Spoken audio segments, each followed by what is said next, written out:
Fuite. Encore deux personnes et on y va. Bon, Allez. nous attendons le feu vert de Jocelyne.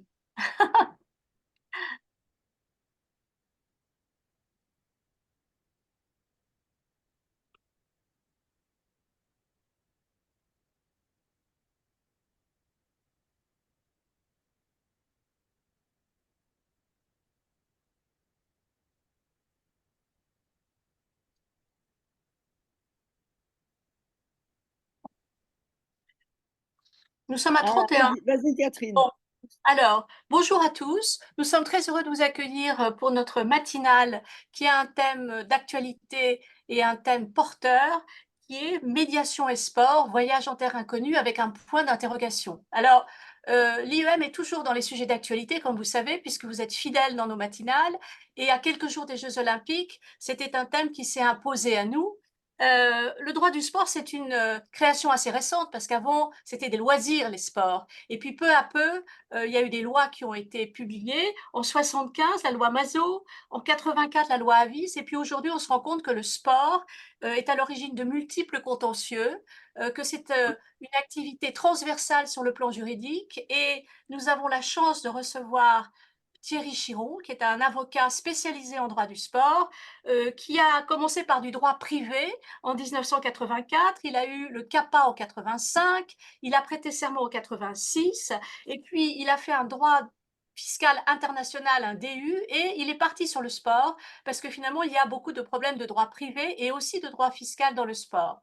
Alors, Thierry est médiateur, il a un diplôme de l'Université de Bourgogne, il est membre de l'IEM, et Thierry, aujourd'hui, nous sommes très heureux d'apprendre qu'est-ce qui se passe dans le sport et est-ce que la médiation est présente ou pas. Nous avons fait un évocateur qui nous permet de deviner que peut-être la médiation n'a pas la place qu'elle devrait avoir. Et Bon, donc, toi qui vas. à toi de nous dire ce qu'il en est. Avant de démarrer, j'aimerais juste, monsieur Thierry, dire à tout le monde de bien couper les micros, de manière à pas avoir de perturbations pendant l'intervention de Thierry Chiron. Et comme d'habitude, vous mettez vos questions sur discuter en bas. Et comme ça, on relaiera vos questions, vous les poserez directement dans la deuxième partie. Et aussi, pour ceux qui partiraient plus tôt, je vous dis la prochaine fois, le 9 juillet, ça sera médiation et intelligence artificielle. Beau sujet qui nous interpelle tous. Oui. Ah, Thierry Chiron, à vous la Oui. parole. Eh bien, merci beaucoup de m'avoir donné l'opportunité de parler de sport et de médiation. Merci pour la présentation, Catherine et Jocelyne. Je voudrais juste préciser que je suis un jeune médiateur, puisque diplômé seulement depuis 2023, et que je n'ai pas encore de pratique, mais que je fais beaucoup d'efforts pour développer celle-ci dans le sport.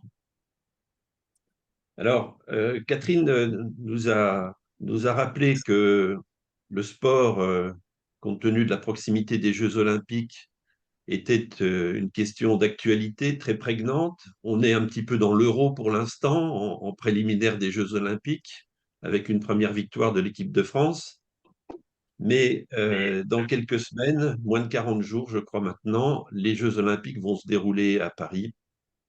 Et la question qui m'a été posée est de savoir si, dans le cadre des Jeux Olympiques, la médiation pourrait trouver sa place.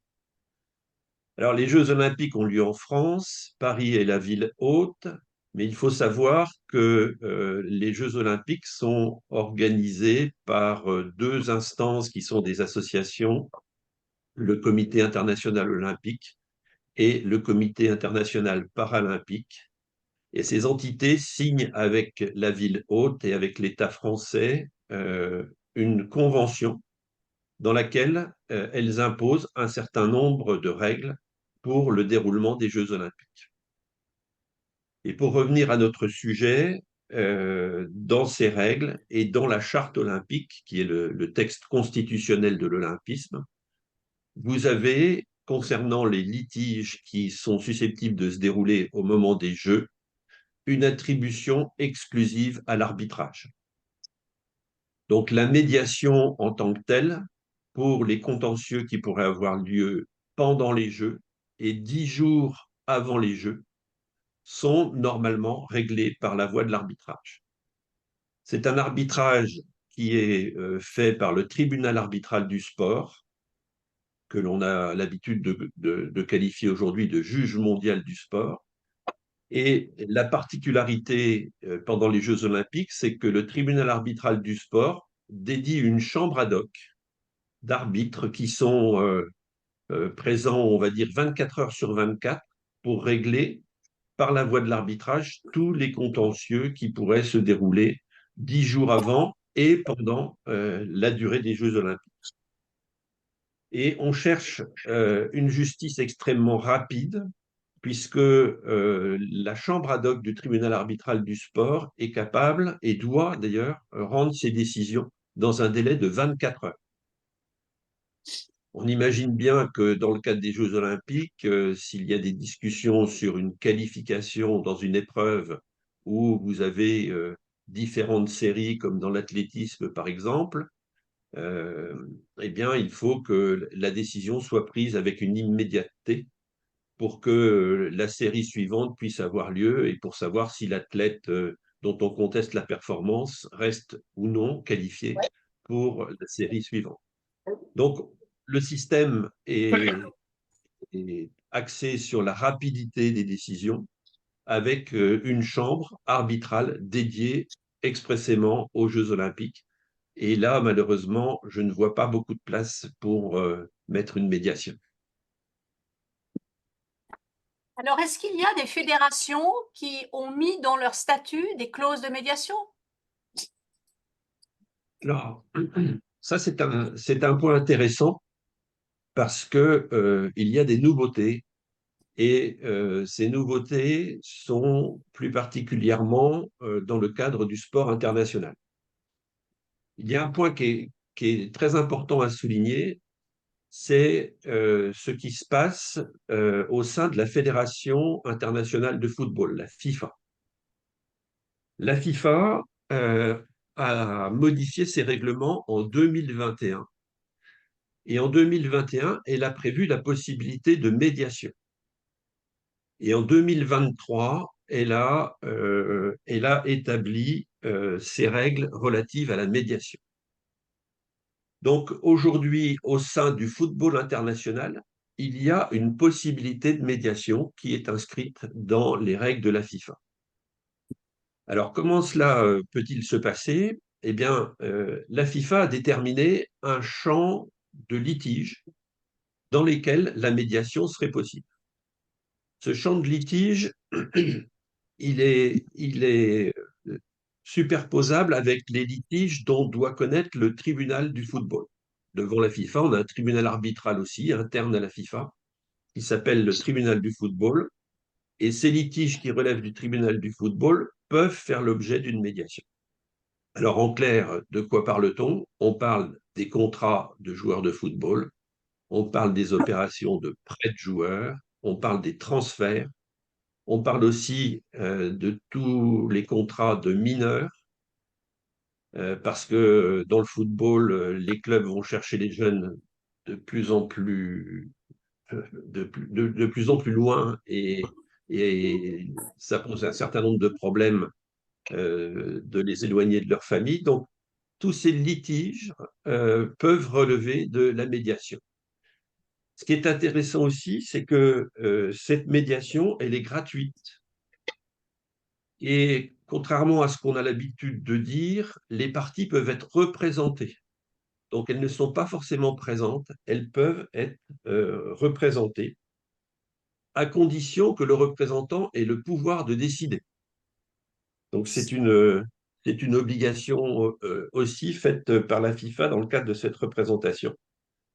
Et si le litige débouche sur un accord, la FIFA ratifie l'accord, donc un petit peu comme le juge rend exécutoire chez nous l'accord de médiation.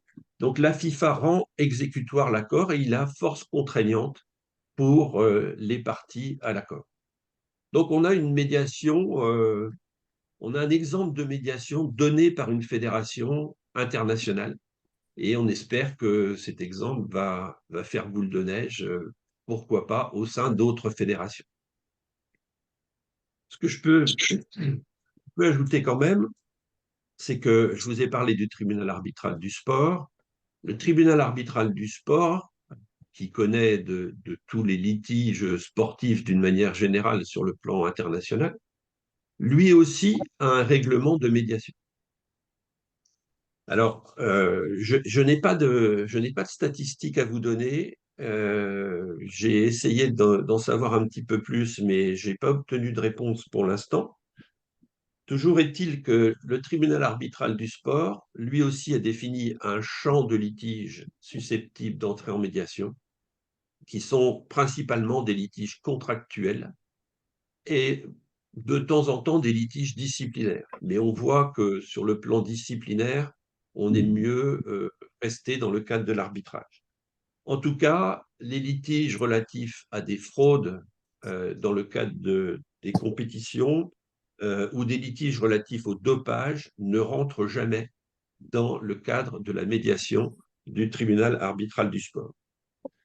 La différence avec la FIFA, c'est qu'ici, vous avez une médiation qui est payante, avec des droits de greffe qui sont déjà de 1 000 € suisses au titre des droits de greffe. Et ensuite, en fonction de l'évaluation du litige, vous avez une grille de rémunération des médiateurs. Alors, là aussi, une différence par rapport à ce qu'on connaît, c'est que le médiateur peut proposer une solution devant le tribunal arbitral du sport. Il est en droit de proposer une solution. Et si on ne trouve pas d'accord, eh bien, le médiateur peut ensuite prendre la casquette d'arbitre. Donc, on passe de la médiation à l'arbitrage si la phase de médiation n'aboutit pas à un accord. Toujours sur le plan fédéral, je ne peux pas passer sous silence ce qui se passe en France. En France, on a une fédération, plus exactement une ligue professionnelle, qui a mis en place également une procédure de médiation. La ligue professionnelle en question, c'est la Ligue nationale de rugby, donc qui gère les compétitions professionnelles de la Fédération française de rugby. Et la Ligue de rugby a mis en place la médiation dans un cadre très spécifique qui est ce qu'on appelle le salary cap. Le salary cap, qu'est-ce que ça signifie? C'est une règle qui veut que l'on plafonne le montant des rémunérations des sportifs d'un club à un certain niveau pour ne pas dépasser un pourcentage du budget. L'idée est de faire en sorte que les clubs n'attribuent pas des rémunérations exorbitantes et se mettent en danger de cessation des paiements et ne puissent pas finir la saison sportive. Donc, il existe une règle, elle est d'ailleurs inscrite dans le Code du sport, qui permet aux fédérations et à leurs ligues de plafonner le montant des rémunérations versées à leurs sportifs. Eh bien, la Ligue nationale de rugby a mis en place une procédure de co-médiation pour régler les problèmes de salary cap quand une question de dépassement est mise en évidence. Donc, le club va pouvoir choisir son médiateur. Il a le choix entre la liste de médiateurs qui existe auprès de la Ligue nationale de rugby, mais il peut aussi sortir de cette liste et choisir un médiateur inscrit sur une cour d'appel. Le règlement le prévoit expressément. Donc, un médiateur de l'IEAM pourrait très bien être choisi dans une affaire de salary cap. De l'autre côté, on a le responsable du salary cap, le manager de salary cap, qui est la partie ligue, qui lui aussi va choisir son médiateur. Et ces deux médiateurs vont organiser la médiation sous la présidence d'un troisième médiateur qui est le président de la chambre arbitrale, de la chambre de médiation du salary cap. Donc, on a une co-médiation à 3. Ce qui est intéressant de souligner comme différence, c'est que la médiation, elle est encadrée dans un délai de 45 jours. Donc, elle ne peut pas dépasser au maximum 45 jours ouvrables. Et la Chambre peut proposer l'accord de médiation. Donc là aussi, le rôle du médiateur est un rôle de proposition d'un accord de médiation. Si l'accord intervient, eh bien, le club sera sanctionné puisque le dépassement sera admis par le club, à moins que l'accord débouche sur une absence de dépassement. Mais imaginons que le dépassement soit admis dans le cadre de l'accord. Le club bénéficie à ce moment-là d'une réduction de 50% de la sanction financière qui était prévue pour les dépassements de salariés. Donc, on a une petite carotte financière à aller en médiation quand on sait qu'on a dépassé le plafond du salariat. Là encore, c'est une médiation qui est à titre onéreux et la répartition des coûts de médiation se fait par moitié entre le club et la ligue de rugby. Donc voilà les trois grandes institutions sportives qui retiennent la médiation pour régler un certain nombre de litiges, sachant que sur le plan du dopage, il n'y a pas de médiation, et sur le plan disciplinaire, c'est assez limité aussi. Et comment vous faites pour développer et promouvoir la médiation alors dans vos activités? Alors comment je fais? Je fais une visio à l'IEAM, mais je me promène.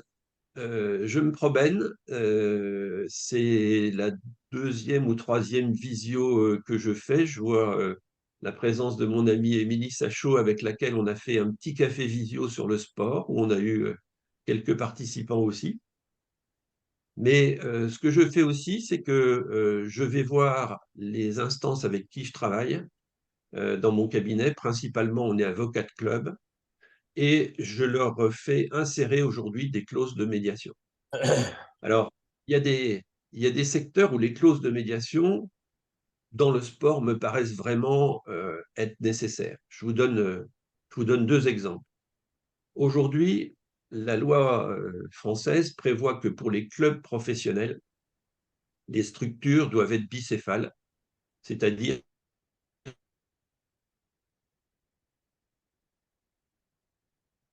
Allô? Allô, allô? On a Ah, perdu? on a perdu Thierry.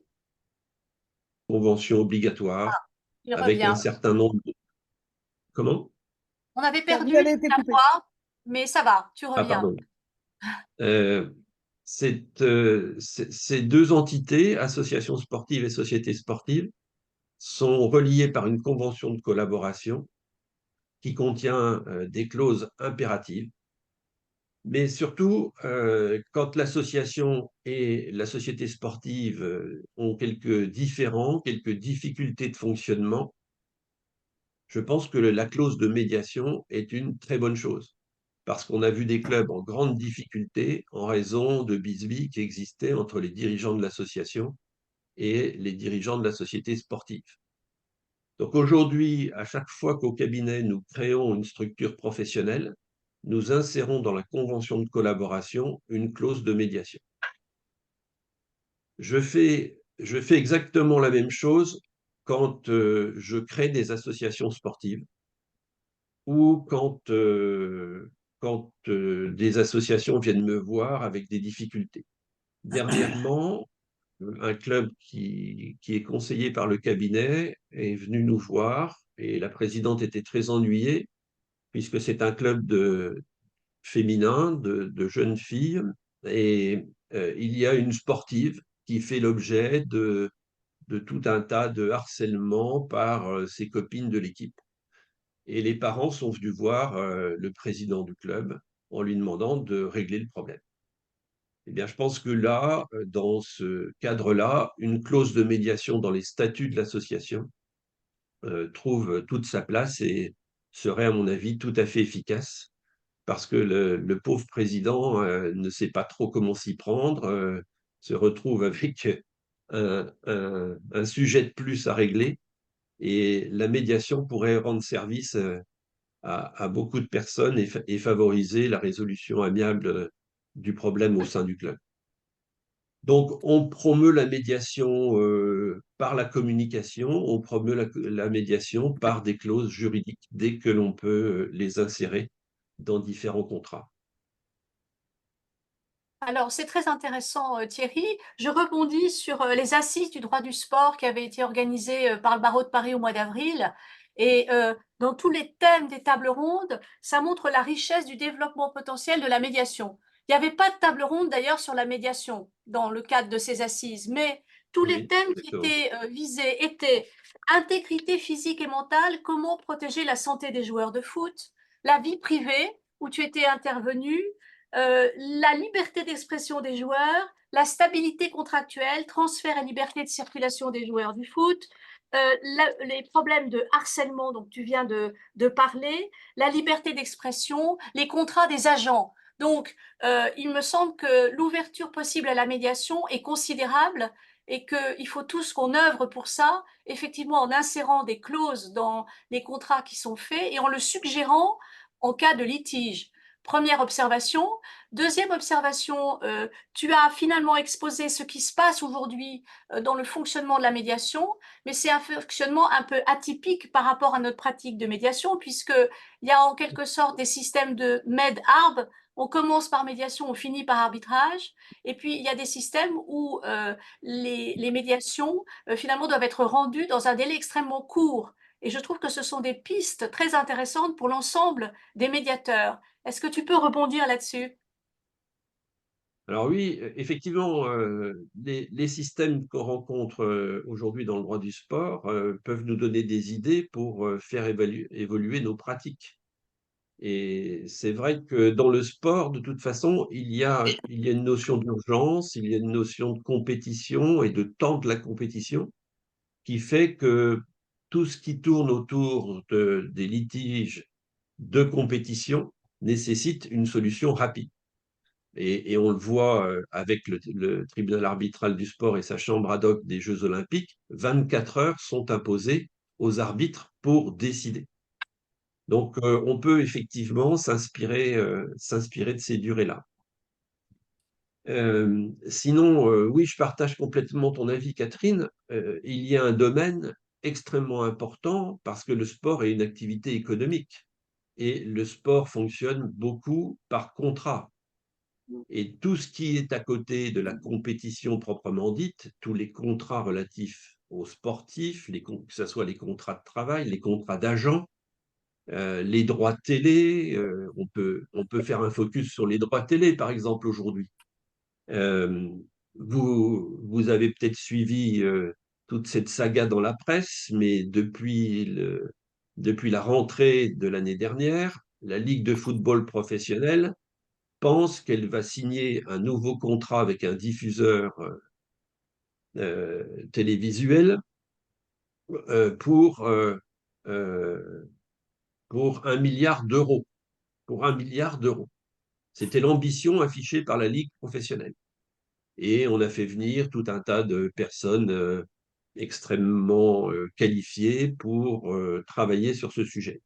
Aujourd'hui, l'appel d'offres, puisque la Ligue procède par appel d'offres, c'est une obligation, l'appel d'offres a échoué et la Ligue est dans une discussion de gré à gré.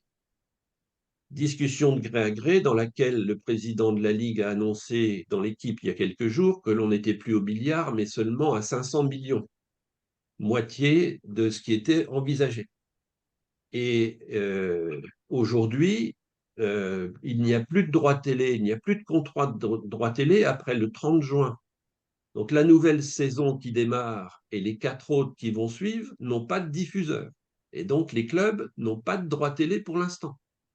Ah oui. Et on voit bien que c'est un petit jeu à fleur et moucheté où vous avez beIN d'un côté avec les influences du Paris Saint-Germain, puisque le président du Paris Saint-Germain est aussi partie prenante chez beIN.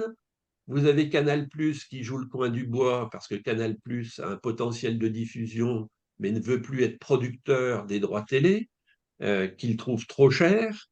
Donc il y a un petit jeu là assez malsain à mon avis qui mériterait que la Ligue dise à tout le monde, tous ceux qui sont intéressés par les droits télé, on fait une médiation, on se met tous autour de la table et le médiateur va nous permettre déjà de faire apparaître les non-dits, parce qu'il y a un certain nombre de non-dits, il y a eu des contentieux par le passé, il y a un certain nombre de choses à purger. Mais je pense que véritablement, une médiation menée dans ce cadre-là, alors qu'on est en situation de blocage, avec une diminution importante des droits télé, une médiation trouverait vraiment toute sa place. Mais il y a plein d'autres sujets. On a vu aussi que les joueurs de foot de l'équipe de France ont renégocié leur contrat d'image avec la fédération. Ça a duré plusieurs mois. Alors, la négociation s'est faite par l'intermédiaire d'avocats, mais elle aurait très bien pu avancer, à mon avis, beaucoup plus vite avec un médiateur au milieu de toutes les parties. Alors justement, on avait tous une question qui nous brûlait les lèvres sur Mbappé, dont le pauvre, le nez a été cassé violemment hier soir. Donc là, c'est un accident sur lequel on ne fera pas de commentaires, mais qui tombe très mal pour l'équipe de France. Mais est-ce que tu sais comment s'est négocié le contrat entre Mbappé et le PSG? Alors, l'ancien contrat, Oui, parce que le nouveau contrat, c'est Mbappé et le Real Madrid. oui, absolument. Mais non, personnellement, je ne sais pas. Mbappé a un conseil qui est une consoeur qui le suit depuis plusieurs années. Le PSG a ses avocats. Et ici, je pense que les choses se passent directement entre conseils. Maintenant, c'est vrai qu'on est sur des discussions extrêmement difficiles. J'ai l'impression pas toujours fair play, pas toujours de bonne foi, mais ça, c'est ma lecture de l'équipe qui me le fait dire. Quand je vois que Mbappé, pour moi, a joué le jeu du Paris Saint-Germain jusqu'au bout, en étant assez exemplaire sur le terrain, en marquant des buts décisifs, et que l'équipe publique, le salaire du mois de mai n'est pas payé, que les primes ne sont pas payées, et qu'un litige est en train de se cristalliser, je trouve que là, franchement, il y a certains abus de la part du club. Maintenant, une médiation dans ce cadre-là est tout à fait envisageable aussi.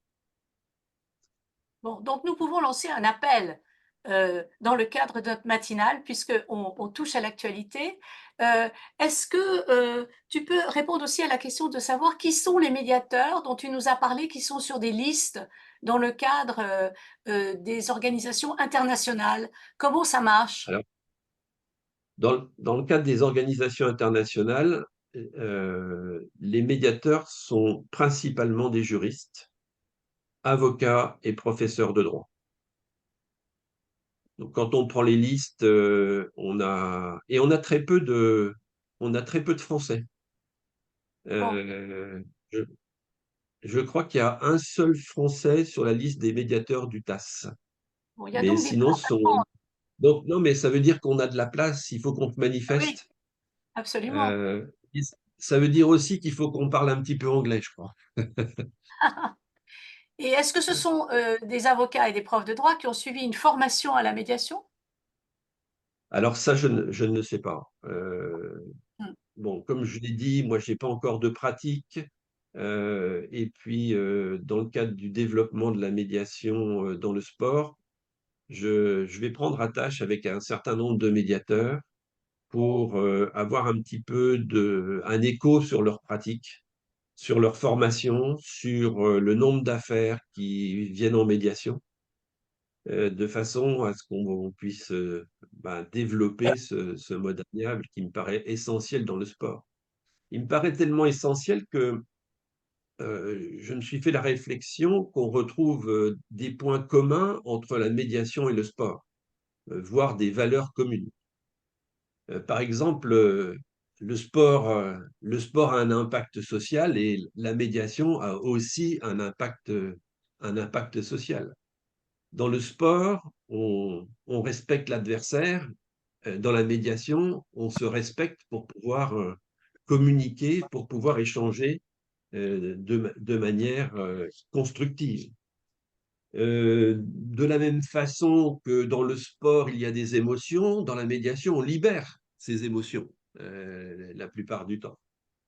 Donc, je pourrais citer un certain nombre d'exemples comme cela. Et puis, on peut aussi dire que le sportif, tu parlais, Catherine, de la vie privée, de l'image. Le sportif, il a besoin de préserver son image et la confidentialité de la médiation, elle serait vraiment très efficace pour protéger l'image du sportif parce que on n'a pas forcément envie que tous les litiges et contentieux que l'on a viennent sur la place publique. Si on peut les régler par une médiation et protéger ainsi son image, c'est quand même beaucoup mieux. Donc, sport et médiation, il y a beaucoup de points communs, me semble-t-il, qui sont de nature à favoriser l'émergence de ce mode amiable dans le sport. Bon, ça, c'est très intéressant parce que là, on passe à un autre niveau d'analyse, dirais-je, existentielle. D'ailleurs, en préparant cette matinale, je suis tombée sur un article qui s'intitulait « Au rugby, le pouvoir insoupçonné des émotions ». Donc, comme nous avons organisé des matinales sur justement la gestion des émotions dans le cadre des médiations, je me suis dit que là encore, c'était un point commun entre la médiation et le sport, pour rebondir sur ce que tu dis. J'ai